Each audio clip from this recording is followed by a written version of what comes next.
السلام عليكم ورحمة الله وبركاته. dadkana daawanaya dhammaantiina dadkii Soomaalida Ireland oo degan dhammaantooda iyo Soomaalida meel kasta oo degan waxaan idinku xambalinaynaa ciid mubaarak taqabbal Allah minna wa minkum ilaahi subhanahu wa ta'ala na aqbalo oo bishaan barakeysan ilaahi subhanahu wa ta'ala naga dhigay dadka dhameystiray oo na gaarsiiyano maalinta ciid ilaahi subhanahu wa ta'ala dhammaantiina meel kasta idinka joogta ilaahi subhanahu wa ta'ala idin xafido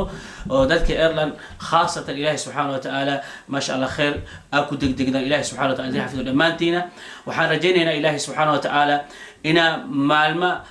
كون إن شاء الله إن نكل ميو دتك إيرلاند دمانته واجعلنا إلهي سبحانه وتعالى دمانتين خير إذن سيو وأكتهن وحوا إيدا وحلو إيدا قرياش لو إيدا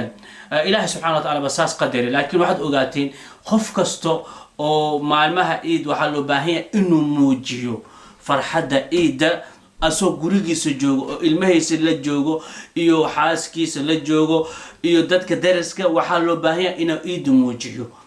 waxa waa shicaar oo shicaarka oo muslimiinta kamid yahay oo shicaarkaasna waxa loo baahan yahay qof kasto gurigiisa inuu ka muuqdo ilmaha ina dareemaan ina ciid muslimiinta farxad ina dareemaan loo baahan yahay inay ka dhigtaan ciid ma aha si dadka oo ogtay gaalada waa dareensiiyaan maalmaha ciidooda ilmahooda waa dareensiiyaan marka adiga waxa loo baahan yahay ilmaha hadiyad ina u gadid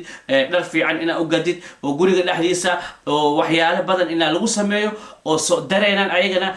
diintooda islaamka ina muujiyaan saasa loo baahan yahay marka waxaan idin dhahaynaa dhammaantiinaba ciid mubaarak ciid wanaagsan